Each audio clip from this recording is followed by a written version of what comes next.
so annoying to keep moving this bishop. Yeah, well, there you go. And Aronian wins another game. And another disappointing one for Dubov. Queen f5 was pretty elementary tactic.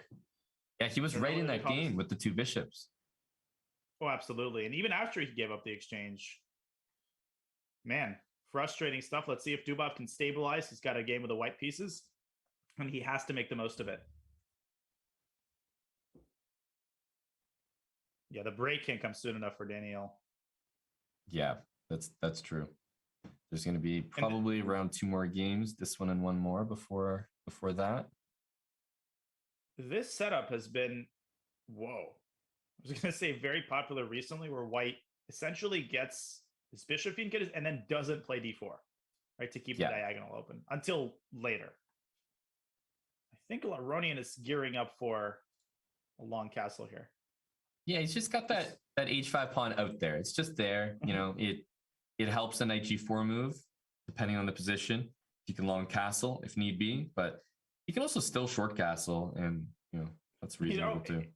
Putting this pawn on h5 is like the houses that have the ADT security banner out front. Like I'm just saying that, like, I got this here, and you're being watched. Right, exactly. And this might be combined with g5. I think it will be. That would certainly make sense. Okay, a4, of course, Dubov trying to go for an attack of his own. There might be a typical idea on deck here with a sacrifice on b5. Aronian has to be very careful here. Do you ever feel like the sense of urgency when your opponent castles opposite you? Like, not generally, but like the second that they can castle, it's like, okay, a4. Like, I have to checkmate you now. Right. On guard. No, I think it's been accentuated by the fact that black already has a pawn on h5. Yeah, like he's one step ahead of me. There's something about this move that seems way too loosey-goosey to me, and I can't put my finger on it. I think it might be a5. Okay, no. And then a sack on b5? And then a sack, yeah. Dubov plays h3, which is not so much made in order to take the knight. That's not a threat. I just think he's trying to get that pawn away from h2. And I like the potential for a5, b5, sack, and then a6, a7. The a pawn wins the game again. Very likely indeed. Knight e5. Aronian trying to orchestrate something, but the simple knight d4 looks good enough with f4 to follow if necessary to close down the diag. Takes e5. So yeah, if queen takes e5, it certainly won't be g3 falling into knight takes f2, but rather right now. Oh, I got a discovery. Knight d5. Yeah, exactly. Yeah, bishop takes f4, bishop back, and I still like the look of a5, although d4 d4 is bothersome. If massaging those centers. I see what Dubov's trying to do. He's trying, first of all, don't rule out the possibility of taking the knight. I think that's a threat now. Wait, could he have just taken that pawn here, or taken that knight here and done queen f5? I understand the black has the H model, he could have always for sure taken that knight. So I think whatever eval the computer gives, you just have to like subtract 1 from it, and that's what it looks like to a human. Right. When you try to take those knights.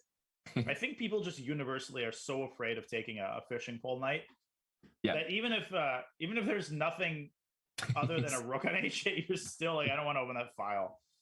Wait, what? Yeah, it's just not happening. Well, there's definitely going to be queen h4 saying hello to the position. Yep, and saying hello to the white king here with queen f2 being threatened. This has the air of something that's going wrong for white again. It has the air of like classic checkmate patterns with queen g3 coming up. Yeah, I mean, you could probably take on b6, but check here. Black could probably defend and then threaten queen g3. Yep. I feel like when you're tilted, this is one of the hardest things to do, to like defend against these kinds of pesky attacks. It always leads to mate by force. Right. So the immediate threat is a check and queen g3. And bishop takes b6. We probably start with a check and then just defend mate, rook d7. And it's like, the bishop on b7 is unopposed. It's insanely tough to defend. What about d3? Using the queen. What about queen g3 here? Yeah, and then this was the what happens here Queen h4, is that threat or? I mean, some move somehow. Yes, that's a big somehow. Maybe bishop Right. f3 is the threat. Something, some weird move. Move first, think later. I would just play queen g3 instantly here, and that's what he Yeah. does.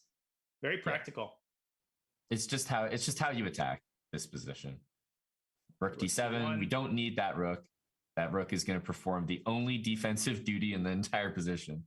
Right, and then okay, so c5, I think allows bishop takes c5, but I'm not even sure that's that effective. Okay, he does go rook d7. And this is great because it stops the check as well. Just nice to have. No queen f5 check.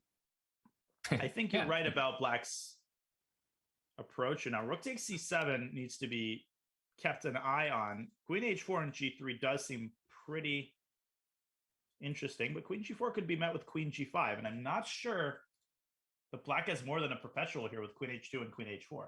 I think he might have. I think queen h4, you have to be careful of like g3. Isn't this also kind of weird to deal with? Wait, but queen, it's just g3. G3 rook takes c7, king b8. No, but this is the typical mate. Queen h1, g3, queen h4. Oh, like mate. King e1, queen takes f1. Oh, I didn't even process that, but that's very sexy, of course. And neither did Dubov. That is incredible stuff by. Oh my gorgeous. Gosh. Yeah. What yeah, an this attack. is